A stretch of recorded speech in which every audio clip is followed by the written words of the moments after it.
at this time. So tonight we're talking about, can I really improve? And so we'll start with the definition of improve: to bring into a more desirable condition or to become better. And so let's talk about that. What is the main thing that if you improve that, everything else is going to move forward? In other words, what is the weakest link right now? And I put a couple of ideas that fell into my head here: mindset, skills, fitness, focus and scheduling, goal, knowledge of the way the horse moves naturally, knowledge of the levels, a support team, and my facility. So these are things that are parts of what we need in order to move forward in our riding, and which we're going to just dissect each one and talk about how they apply to our riding life, and then what would be ways to tackle improving them. So the first thing we're going to go back to is that growth mindset thing. The most important thing that will move you forward is a growth mindset. So that's the belief that a person's capacities or a horse's capacities and talents can be improved over time. When we have a growth mindset, we will focus more on what is getting better.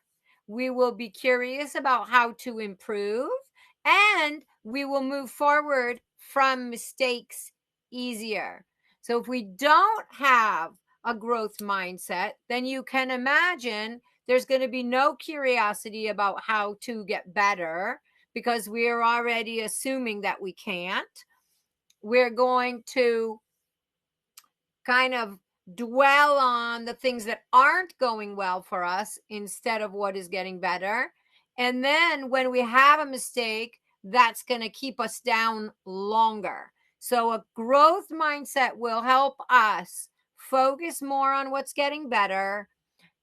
It'll help us to be curious about how to get better.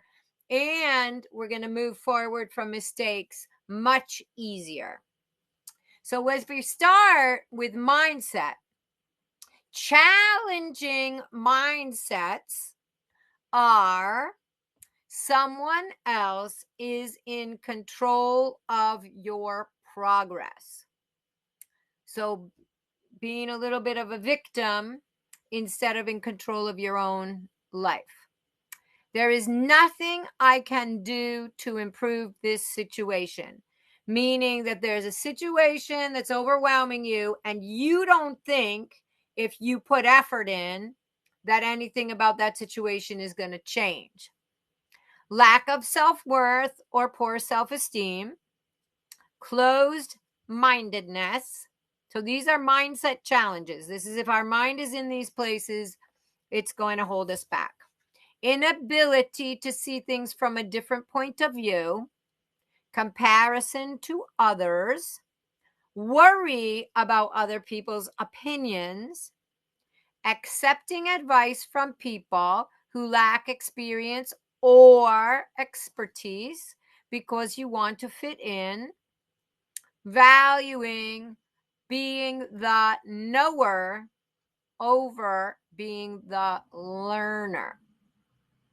So these, if we are thinking in these ways, which of course every once in a while that does happen, that's going to impede our progress. So how could we adjust these things? What would be a different way? So if we started at the top, like someone else is in control of your progress, what if our mindset was, I have influence over my life, my energy, and my time. I can spend time learning self-mastery where I will not be controlled by other people's lack of growth. So if we can shift that from someone else is controlling my progress to I actually have the influence over my life. And so I can bring more energy where I want to. I can spend time on the things that I want to spend time on. And if I do work a little bit every day at my taking care of self, then I can influence instead of being influenced when people are having a little bit of a negative mindset or negative influence over me, or feeling stuck. If somebody around you is feeling stuck and creating that feeling for you that you're stuck, then you need to change that idea in your mind. Then there's nothing I can do to improve the situation. There is always something that can be done. I just need to ask the right people or search for the information. Even if it's just a tiny little step to make improvement, then that little improvement is going to give you some confidence, and then you're going to see another way to take another step, which is going to make a little bit more improvement. And then it's going to be over time exponential. But when we have that idea that there's nothing we can do to improve, then we are actually causing that stagnation. Nobody's going to care about our dreams as much as we do. Nobody's going to care if we make improvement as much as we do. So we need to be the one putting the energy in. And then the lack of self-worth or poor self-esteem, we need to believe I am worthy. I am right where I am supposed to be. So if you really can get present with where you are, and you deserve success and you deserve for things to go right for you, then where I am right here, don't think about, mistakes that we made in the past or whatever. We just ground ourselves right where we are. We say, that's okay. This is where I'm supposed to be. I'm a learner in this situation. And then we start making those steps forward. But if people have that lack of self-worth or poor self-esteem, then we need to dig deep a little bit into that and start to get that underlying self-sabotaging feeling out, so that we can have the success that we deserve and move forward in the things that we want to. I'm open to suggestion would be a better mindset than having a closed mind. Doesn't mean that we always have to act on other things when we see other choices. We don't have to act on them, but we don't want to close the door all the time right away. We want to be open to suggestion. And I can look at things from another perspective. Sometimes we have to put ourselves in somebody else's shoes, or maybe in our horse's shoes, because we are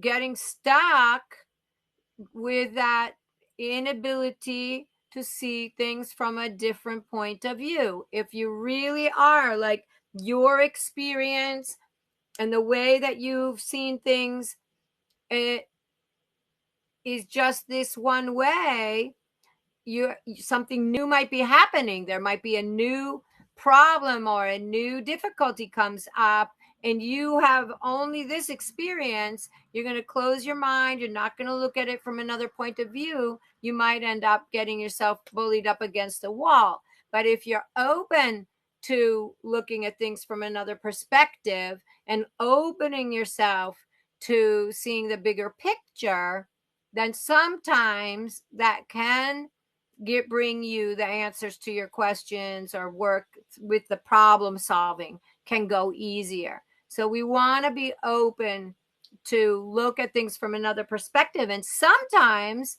even just really stepping back and visualizing yourself, kind of floating up from the earth and looking down at that problem or that issue from a distance, like you're not involved in it, can also help to bring answers to the questions or to the problems that are going to help you move forward.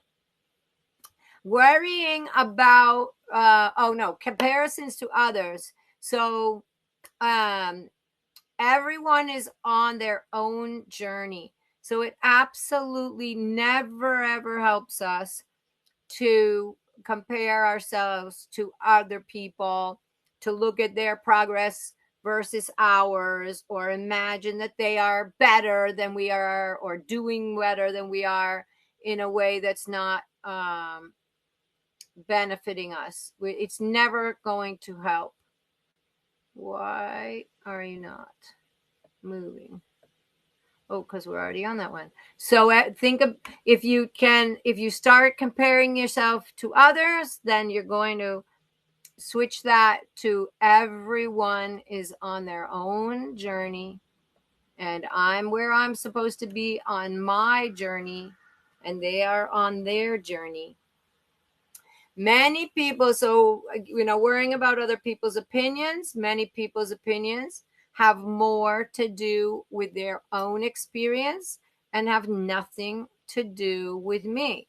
So if somebody's actually putting their opinion on you and you did not invite it or ask for it, then, and it isn't a welcome conversation, then you need to take that deep breath. You need to put a little space in the conversation, and you don't need to react, but instead to respond in a positive way. Thank you very much, but that's not interesting for me at this time. Whatever is the right way, whatever's going on. But the other thing is, sometimes we just worry when we're riding and somebody's watching about what they are thinking of our riding. Or sometimes we are at a horse show and we are, preoccupied in our mind about what the people are thinking about our riding, instead of, really putting 100% of our, brain power and our work into what we're doing and focusing on our horse and our feeling. So it's really important that we think about that, even if the people standing on the sidelines do have some opinion about what we're doing or how we're doing it. It has more to do with their judgment of themselves. It has more to do with the experiences they've had themselves than anything to do with us. So we just need to put ourselves in some kind of a little energy bubble, or do a little meditation before we go out to ride in that clinic or to ride in that show or to ride in an environment where we have spectators, and really make sure that somebody watching does not influence how we apply ourselves to our riding. It should not take any energy away that somebody's standing on the sidelines. Nothing should be different, because now it is oftentimes, and I'm not saying that that's an easy job to do, but we really want to limit the amount of energy that we put into worrying about somebody else's opinion. And it can be in a conversation, but it also can be that feeling when you're riding and somebody is standing on the sideline, somebody maybe that's important to you or not, that you allow part of your focus to start thinking, what do they think? Do they, are they, Do they think I'm doing this right? Or do they think I'm a good rider? None of this. The brain doesn't have time for these kind of thoughts. You need to be focused on your job, on your feeling, on your relationship with your horse. So be careful about that, and just remind yourself, even if they are having opinions, it has nothing to do with you. They know nothing about you or your riding or your horse. So it's meaningless. The next one, I can research and watch, be sure someone has the same values and has more experience than I do before I accept advice. So this is about the one where you might take advice from somebody, maybe a colleague or a friend or somebody who is taking lessons at the same barn that you are, but they are, maybe just somebody who stands on the sidelines and has opinions, but doesn't actually interact, doesn't have money to ride, or doesn't have time to ride, or doesn't have a horse to ride, but they have a lot of opinions. So think about that when you enter in conversations, people are giving advice. Research a little bit. How much experience do they really have? How much knowledge do they have about that subject? And for sure, never be taking the advice just because you want to fit in to a group, or not hurt somebody's feelings or something like this. Now, that doesn't mean that people can't, that we're not going to be open. We already said we're going to be open to other people's suggestions, but we want to think about where that information is coming from. How much experience does that person have? And just because they can have more energy than we do or more confidence than we do, they might have more experience talking about a subject than we do. But let's look into it. Do they really know what they're talking about? And if I follow that advice, is it really going to be helpful, or am I just doing it so that I don't hurt their feelings, or so that I fit in with this group? So I can research and watch. I can be sure someone has the same values, which is super important, and has more experience than I do before I accept advice. And it doesn't mean you have to leave the conversation right then, but you don't always need to act on the advice they give right away. And then the last one that we talked about was valuing being the knower over the learner. And I am comfortable not being the most knowledgeable person in the room. I love learning and I am open to new ideas. So I think in the way that we are brought up and the way that people, whether it's social media or just a little bit of the way people present themselves, oftentimes the ego is taking over, and it's all about knowing more than somebody else. So you feel important, or you feel like that you're more comfortable. You need to show that you know everything about a subject, about whether it's something about riding, or something about taking care of horses, or something about some other aspect in life.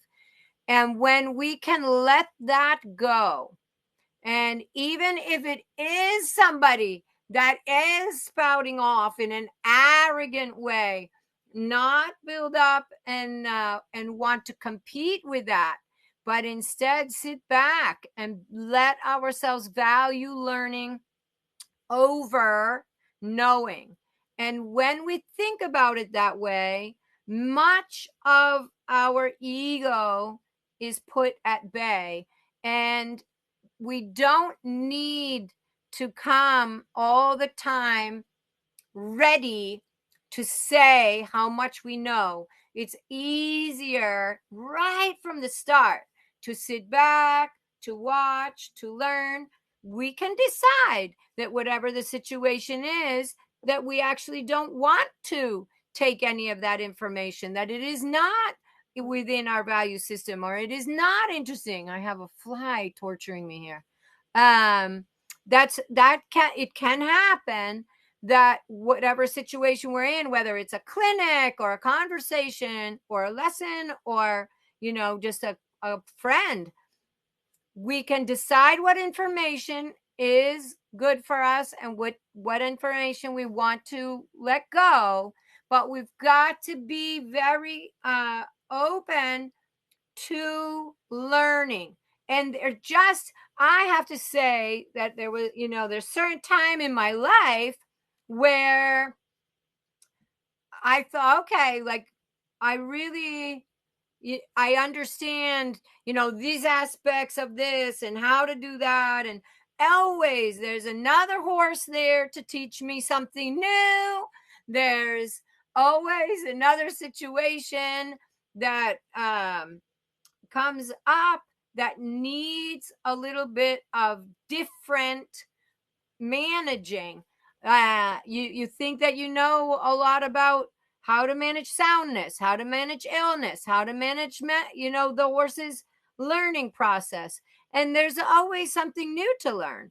So even though I have a great base of knowledge, I still want to love learning. I'm really super curious. I always want to do better, and I'm open to new ideas. And that is something that I have gotten better at, where I did feel that it was important to let people know how much I know and this kind of thing. So I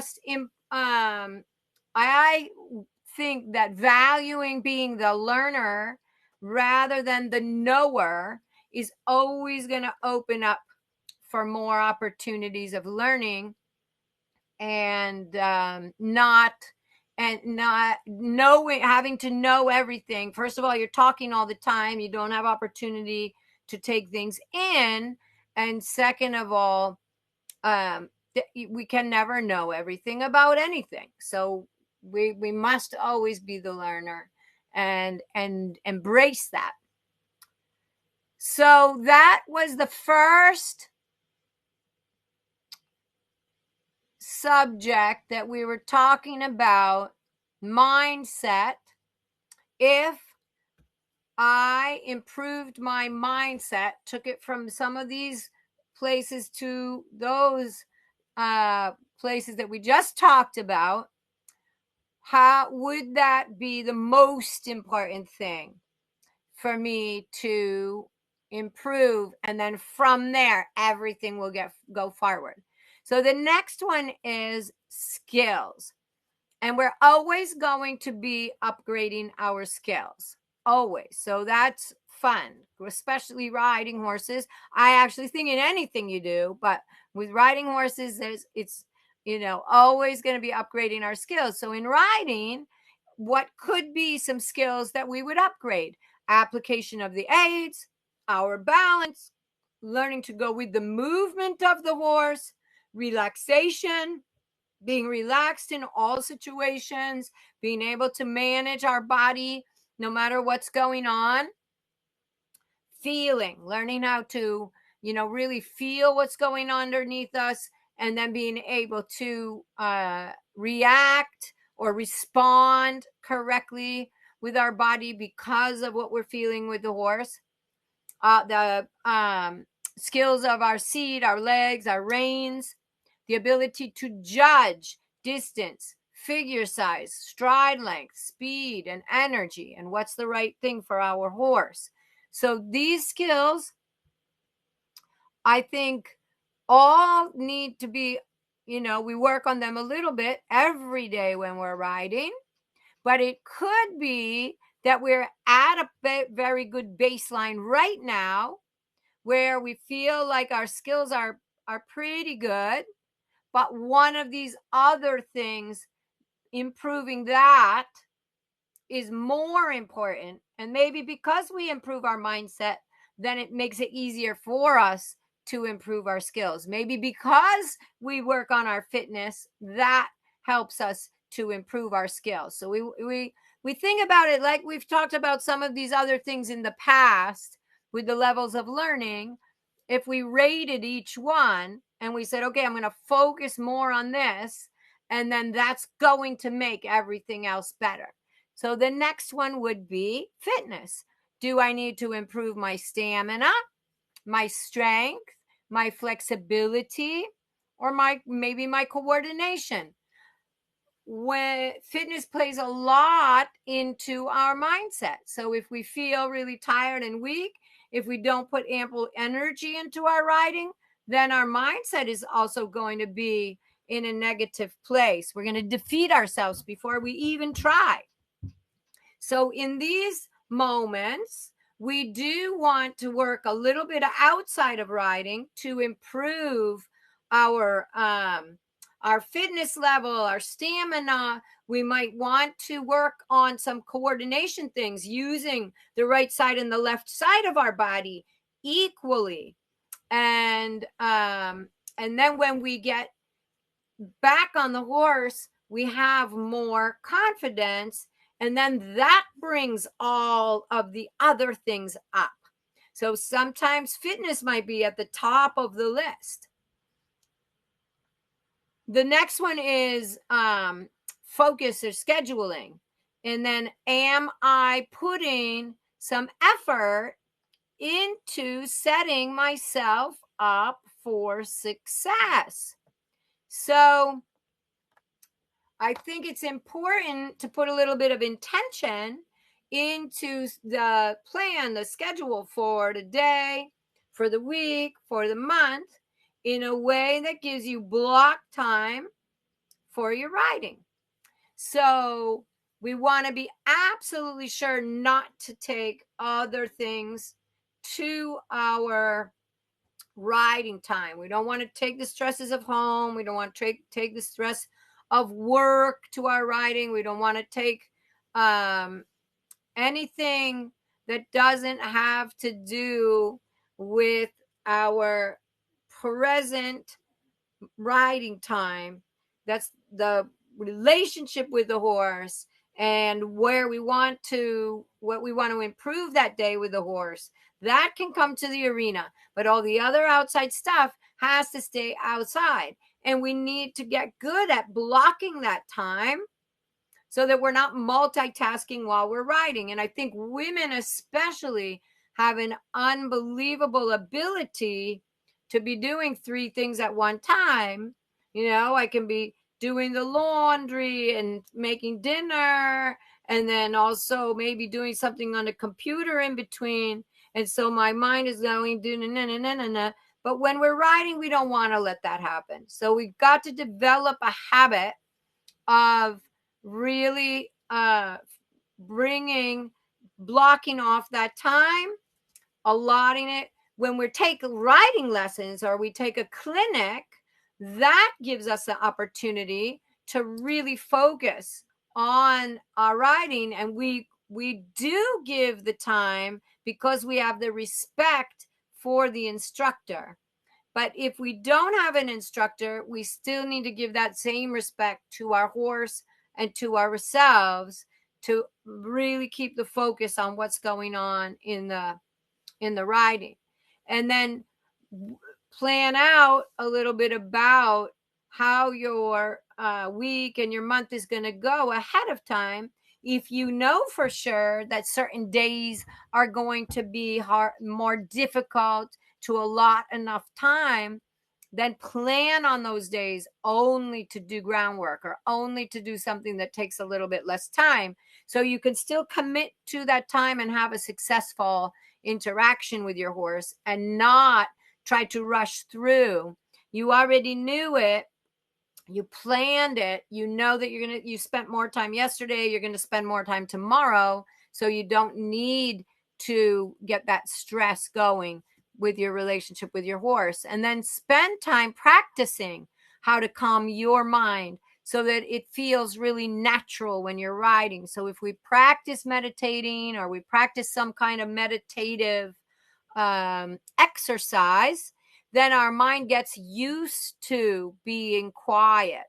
And what that does is makes it feel comfortable. Remember, anything new is going to feel uncomfortable. So your mind is going to keep fighting to get back to the way it knows. So if that's being busy, busy, busy, then when you're trying to quiet your mind is going to be fighting with you. It's going to be uncomfortable.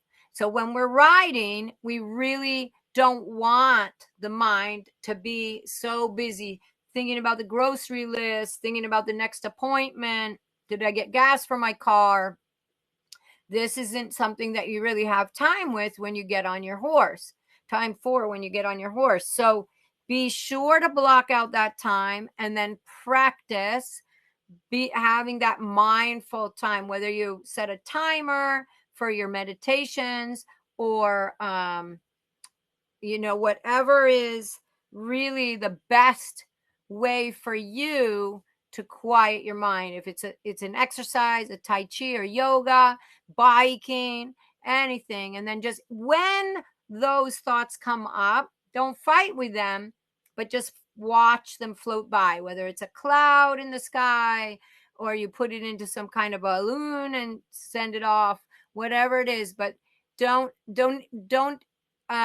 engage with those thoughts. It's impossible that the mind is not going to be coming up with stuff, but it is possible to teach yourself not to engage with those things. So if you watch them float by like clouds, hello, I see you there, I'm going to deal with you when I get off, thank you very much.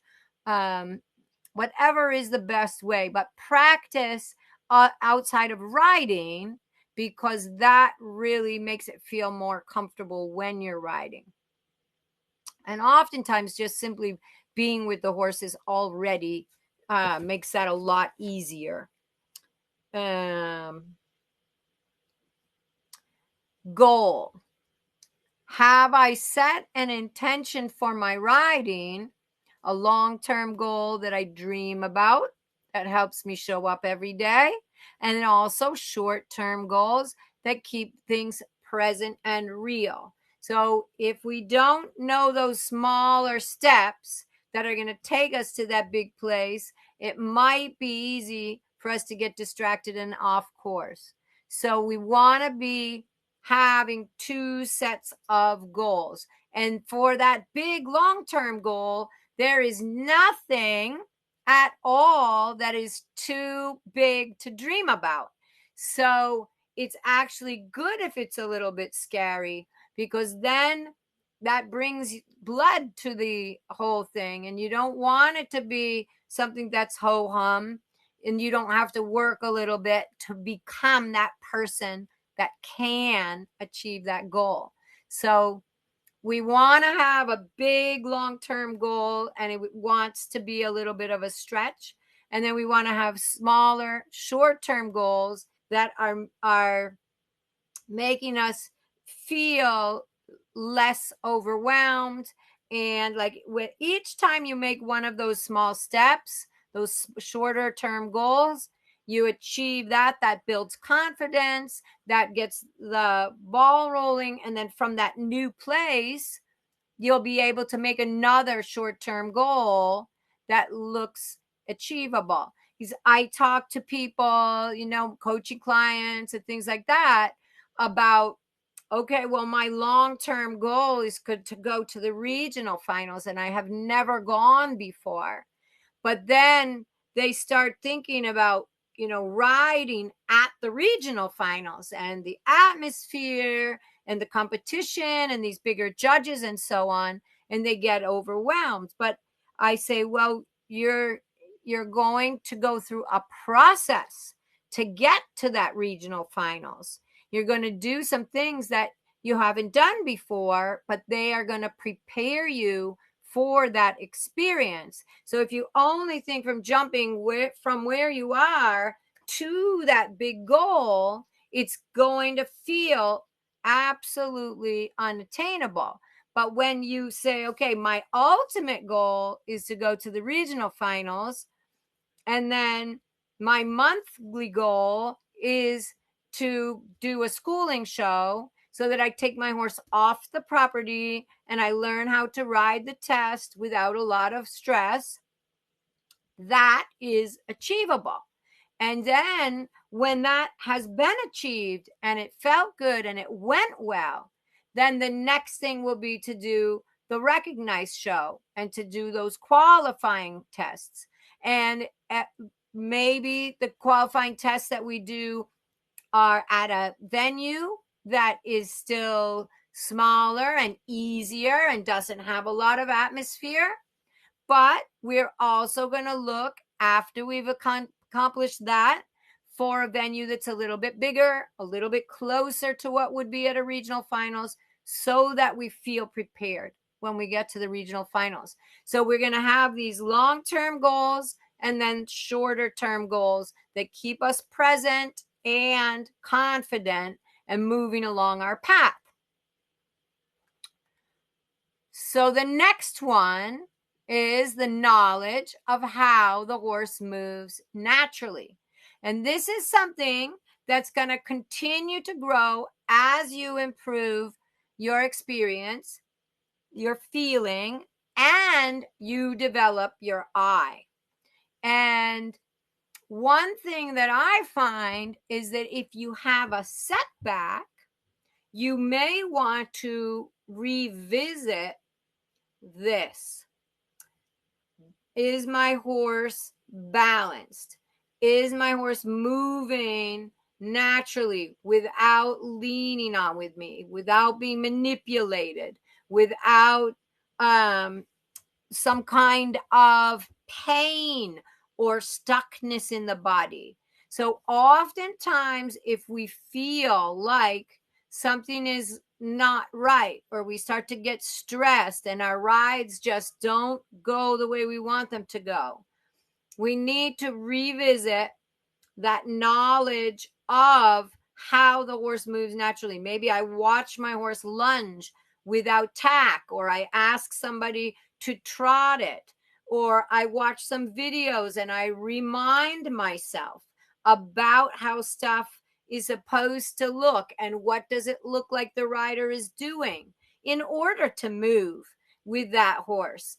And so if we get stuck, we need to revisit how the horse moves naturally. And that I feel that the perception might be off. And by revisiting that, then you're going to bring yourself right back on track, because you're just going to have that new picture in your mind's eye. You're going to have the opportunity to notice if your horse is a little bit sore or a little bit stiff somewhere. Then you're going to work on that and you're going to fix that up. You're not just going to keep fighting with it. So the knowledge of how the horse moves naturally is going to be something that we're always improving, always working on. But if I really get stuck, that's something that I need to put at the top of the list, and I need to really hone back in on that and then move forward again with some of these others. Hi, Yvonne. We're talking about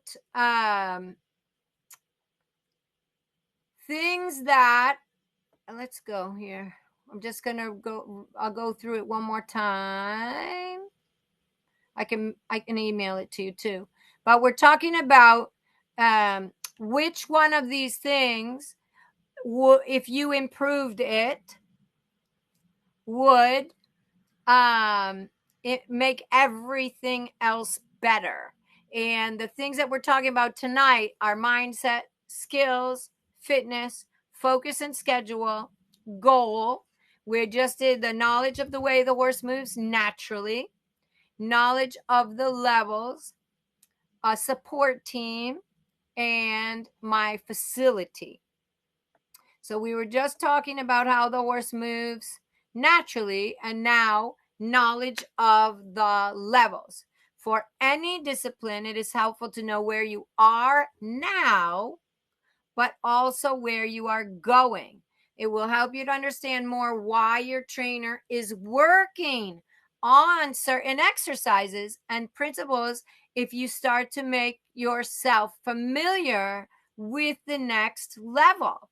So, if we show up every day at our lessons and we do what our instructor tells us to do, but we're not being proactive about what are the next steps, then we're just kind of a little bit of a puppet for our trainer, right?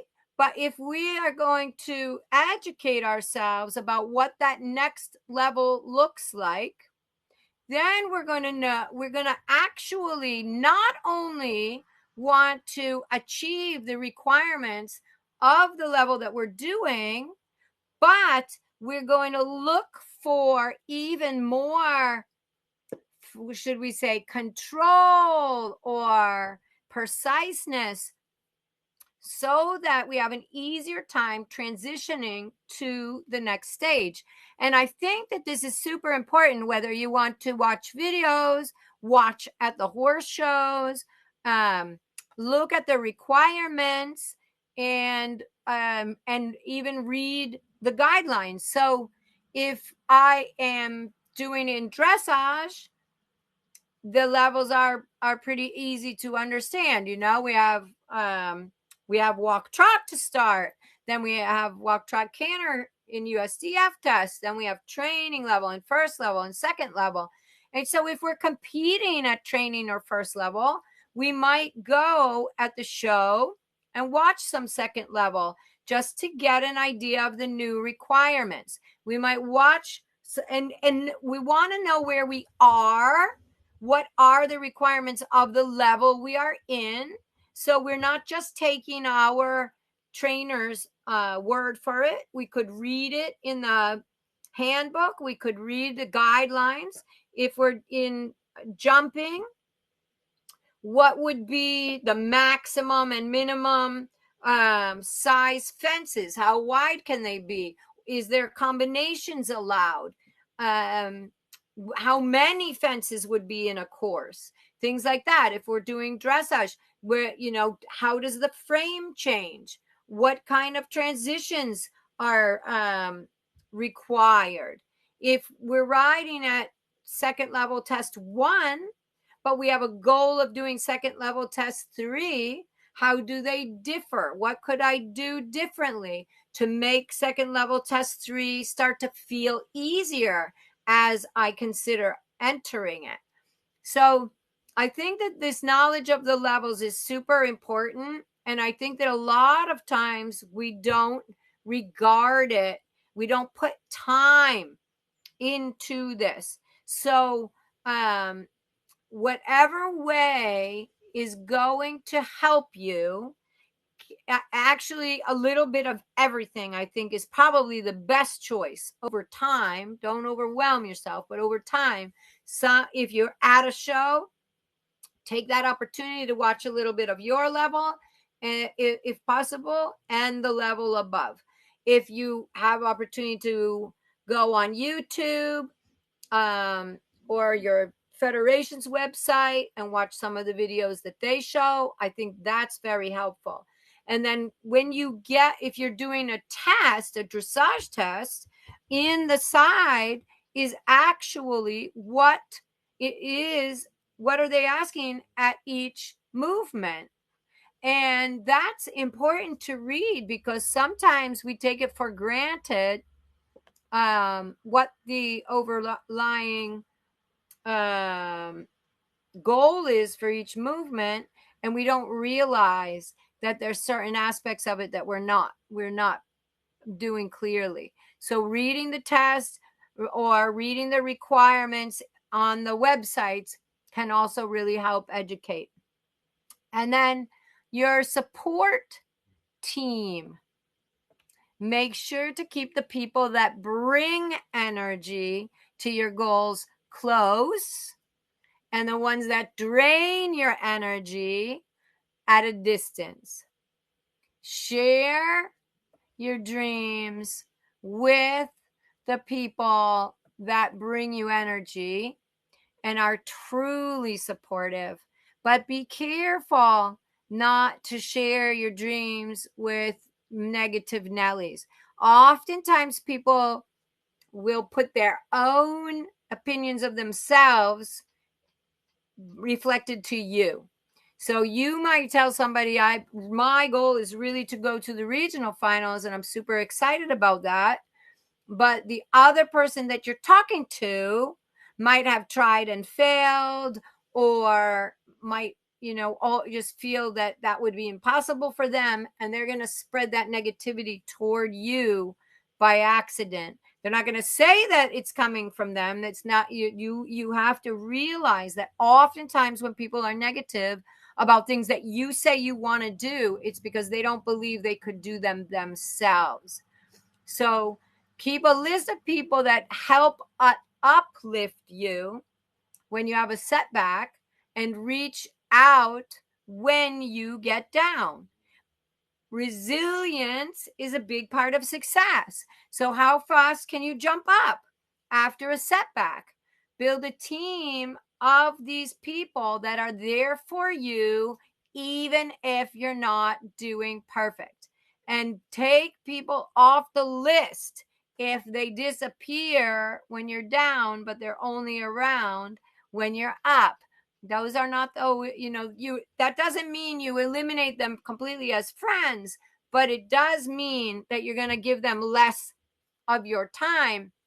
And for sure, you're not going to put a lot of energy and effort into supporting them in their endeavors when you feel that every time you have a little trouble, they disappear and move on to somebody who's looking more successful. So keep that list. I personally find when I'm, down in the dumps about something, that it definitely helps me to have it. It's ridiculous because they're super close friends. And of course, they're the first ones that are going to help me when I do get down. Absolutely. But I want to, remind everybody that we don't always reach out when we need help.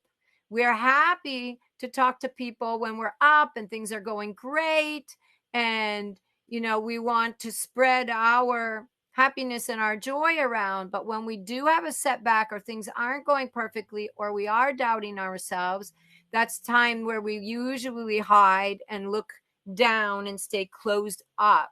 So be careful about that, and keep a little list, and just, reach out to one of your good friends if you do lose momentum, you do get down a little bit.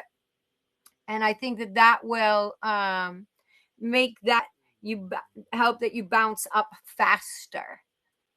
And then the last one is facility.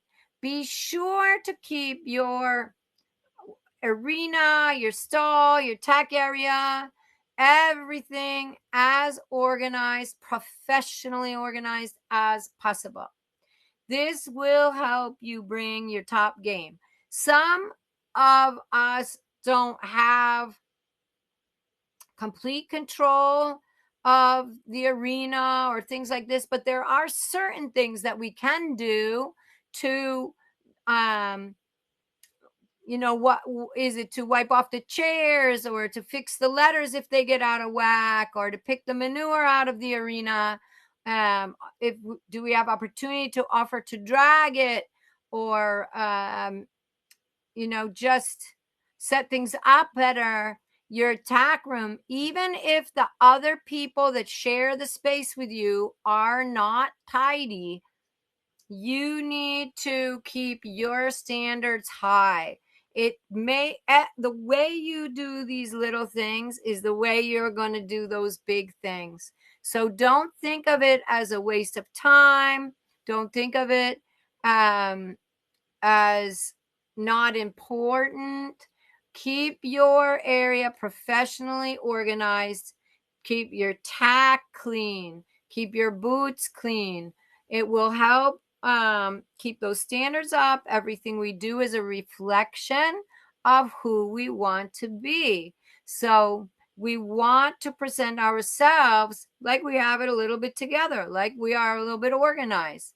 And how you keep up your surroundings will affect the energy and optimism you put into your riding. And it is possible that the people around you are not going to have that same standard. And sometimes it is going to feel uncomfortable, whether you have people that are a little bit leaving their stuff all around in the tack room or the car or your kitchen at home or whatever it is. Stay up, put the energy in, feel good about it. Don't let yourself get down worrying about somebody else who's not taking care of it, and then allow yourself to live in that lower standard. There's 0 point in doing it that way. And I understand it. A lot of my life, actually, in the beginning, I was chastised because I wanted things to be cleaner and I wanted things to be better and I wanted them to be more taken care of. And I didn't have people around me that were interested in that. And then, they would call me, like the taskmaster and things like that. And it did wear on me for a little while until I realized that that's really a sign of how I want to do other things in my life. If I'm applying myself there to how I take care of my tack and how I take care of my room and how I take care of my the arena, even when nobody else is doing it, but they're riding there. That is how I come to my riding. So it's super important, and it is easy to get a little bit down, especially when people aren't sharing your standard, and worse, chastising you because of your standard. But think long term, think long range, think of the person you're becoming to accomplish those goals that you're looking for. And that will help you to put that little effort in to the facility and to your surroundings. So what I said at the beginning of the webinar is to think a little bit about which one of these, if you improved it, everything else on the list would get better. So if I improved my mindset, would my skills, my fitness level, my focus get better? If I improved my skills, would the other things get better? Is there something in my skill set right now that's holding me back, helping me to lose confidence, making me feel like I can't do stuff? If I tackled that skill, would that help everything go forward? And